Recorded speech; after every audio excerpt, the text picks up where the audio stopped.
Buenos días, Miguel Ángel. Muchas gracias por la entrevista y nada, que es un placer tenerte aquí. Sí, me gustaría saber en primer lugar ¿por qué viajaste a Moscú la primera vez? La caída del muro de Berlín provocó un efecto dominó sobre montones de países de lo que llamábamos antes detrás del telón de acero. Hubo una apertura, una mayor facilidad de colaboración. Nosotros estábamos aquí desarrollando una serie de sistemas de paracaídas, queríamos ensayarlos. Allí teníamos unas posibilidades magníficas de hacerlo y entonces nos desplazamos allí por primera vez en el año 91 a hacer ese trabajo. Según tengo entendido, además, tu primer viaje a Moscú debería haber sido en agosto de 1991, pero no pudiste porque se produjo el primer golpe de Estado. ¿Cómo se vivía esto desde España? ¿Había miedo ante este golpe de Estado? Pues mucho. Y yo, la verdad, que yo estaba tremendamente asustado, yo no quería ir. Al final le convencimos y retrasamos ese primer viaje a septiembre, que no fue mucho el retraso, pero ya digamos, cuando vimos que las aguas volvían a calmarse y que la situación estaba un poquito estabilizada. ¿Dónde vivías? ¿Cómo era el lugar en el que te alojabas? Tomamos la decisión de que yo me iría a un piso de rusos y en un edificio con rusos. Eso en un principio podría haber resultado más complicado, y lo era, porque en general la gente no hablaba idiomas. Con el tiempo yo bajaba con mi perro al parque a darle sus paseos, y tuve la suerte de que había dos rusos por allí que también iban con sus perros, que hablaban inglés, y recuerdo pues de charlas estupendas allí en el parque mientras nuestros perros jugaban. El edificio, el aspecto del edificio no era precisamente muy bueno. Para que nos hagamos una idea, pues era el aspecto que tenían los barrios pobres españoles, por ejemplo de Madrid, en los años 60, pero sin embargo sí que estaba absolutamente céntrico. A mí me separaba del edificio del Parlamento, de la Casa Blanca rusa, pues el parque ese donde digo que bajábamos a pasear con nuestros perros. ¿Y cómo eran los demás barrios? Bueno, la situación, digamos que en aquel momento en Rusia, o en Moscú, perdón, convivían varios mundos. Había un centro de Moscú que estaba relativamente cerca de donde yo vivía, que aquello era, pues había en algunos centros comerciales y demás auténtico lujo europeo. Luego estaba mi zona, que bueno, pues era una zona de lo que llamaríamos en España un barrio obrero, un barrio de gente trabajadora. Tengo entendido que estabas en Moscú cuando se produjo el bombardeo a la Casa Blanca, que pretendía destituir a Yeltsin.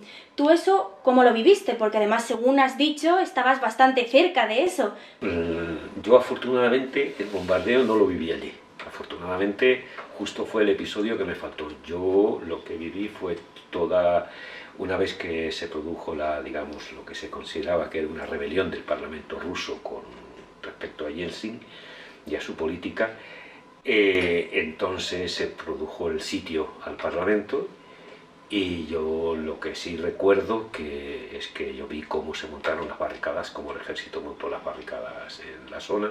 Yo tenía que saltar esas barricadas cada día cuando regresaba a casa, y pues la última noche pues salté ya unas barricadas que aquello daba la impresión de que ya iba a ser el asalto final. Cogí mis maletas, me fui al aeropuerto, y al día siguiente por la mañana, cuando ya bajaba a Madrid a la oficina de la empresa en Madrid, pues me enteré que se había producido el bombardeo de la Casa Blanca. Eso provocó una ausencia mía de Moscú del orden de un mes, hasta que de nuevo se restableció la calma, y sí recuerdo ya de nuevo volver y ver todavía la fachada de la Casa Blanca dañada. No podía bajar con mi perro al parque, el parque seguía ocupado por soldados, y esa situación duró unos cuantos meses más hasta que ya se volvió a normalizar. Bueno, según has dicho, pasaste bastante tiempo en Moscú, así que imagino que de todos esos viajes que hacías, tu mujer y tu hijo te acompañarían alguna vez. ¿Cómo fue estar con ellos? ¿Cómo fue su experiencia también? Justo yo me fui, creo recordar que fue como en junio, la primera vez, y entonces cuando vine para Madrid, la segunda o la tercera vez, ya ellos se vinieron conmigo y estuvimos en Moscú pues unos 40 días. de lunes a viernes, pues estaban durante el día con una persona que les ayudaba y les servía de guía para andar por Moscú. Yo hacía mi trabajo, pero luego pues los fines de semana, ya digo, y luego sí nos tomamos una semana para viajar a San Petersburgo, y fue realmente genial también, sí. ¿Y notabas mucha diferencia entre el nivel de vida que había ahí y el que había en España? No solo el modus vivendi, sino también el nivel económico y de vida. Era curioso porque fue la época de transición de la economía. Yo en esa época del año 93, coincidía la economía del rublo y la economía del dólar. Yo vivía en la economía del rublo. Y entonces, claro, yo tenía un poder adquisitivo absolutamente descomunal. En aquella época, a mí el metro, al cambio, me costaba apenas unos céntimos. Estamos hablando del año 90 y tantos, que ya en Madrid el metro ya costaba. Yo me iba a comprar caviar a los mercados rusos, y bueno, por lo que yo me compraba un kilo de caviar, pues un español normal se compraba una latita, de esa de 70 gramos, ¿no? Entonces, cuando vivías en ese mundo ruso, pues para nosotros era maravilloso, ¿no? El problema fue cuando años más tarde la economía, el modelo ruso prácticamente desaparece, todas las cosas se van al precio más relacionado con el mundo nuestro, y entonces pues hay montones de rusos que son absolutamente incapaces de llegar a fin de mes, pero vamos, de ninguna manera. O sea, yo pagaba por el piso el equivalente a 2 veces el salario de un catedrático. La situación cambió, en poco tiempo cambió, y se notó el empobrecimiento de los rusos. ¿Se te notaba que eras extranjero cuando ibas por ahí? Yo procuraba que no se me notara. Y yo hice bastante buena relación y llegamos a cierto grado de amistad con un grupo de gente, y a mí no me costó.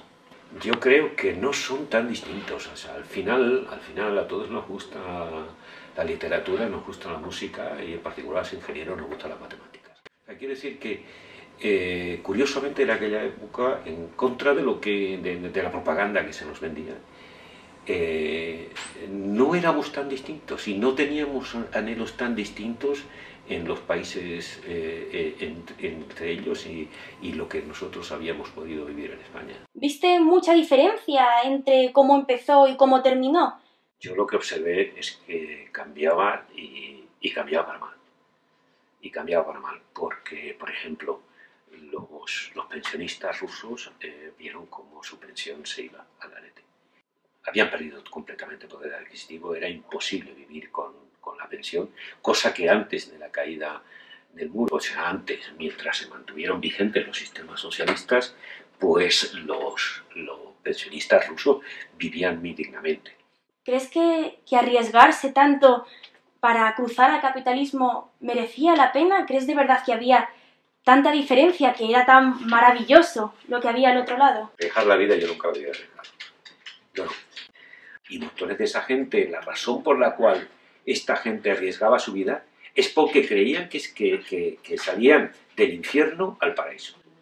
Y bueno, yo creo que hubo casos en los cuales mucha gente se dio cuenta de que el infierno era menos infierno y el paraíso, de paraíso tenía bien poco, porque en un lado y en otro seguía habiendo ricos y pobres, y en un lado y en otro se seguía pasando hambre, en un lado y en otro pues la gente nacía y se moría. Desde el punto de vista de las libertades y desde varios puntos de vista, yo no digo que en absoluto es evidente que la calidad de vida en ese aspecto de la gente que vivía en Polonia, en Hungría o en Rusia habrá podido mejorar. Desde el punto de vista económico, ellos mismos reconocen que no. La gente de Polonia que yo conozco, pues me cuenta que ahora mismo la situación de sus mayores en su país, con sus pensiones y demás, es mucho peor que la que había en tiempos del comunismo. Estaba claro que había que convencer a los trabajadores de este lado de que el régimen comunista era un desastre en todos los sentidos, y en el otro lado pues estaba la campaña justo especular, en el cual el régimen capitalista era el origen de todos los males del universo.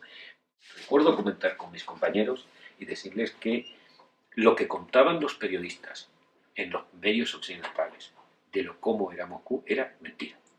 Yo siempre decía que hay una línea circular que es el equivalente a la de Madrid, la línea 6, y Yo siempre decía que los periodistas que informaban jamás habían salido de esa línea circular. Y había ciudad por fuera, ¿eh? Había mucha ciudad, había mucho Moscú por fuera. Y había mucho Moscú que patear y había mucho Moscú que ver. Y mucha gente a la que había que ver cómo vivía y cómo se movía. Yo eso lo recuerdo perfectamente de decirlo en el momento. Los periodistas, la gente que está informando sobre la situación en Rusia no ha salido de la línea circular del metro de Moscú. Esa transición, lo que significó esa transición de la forma, probablemente es difícil hacerlo peor. Es difícil hacerlo peor.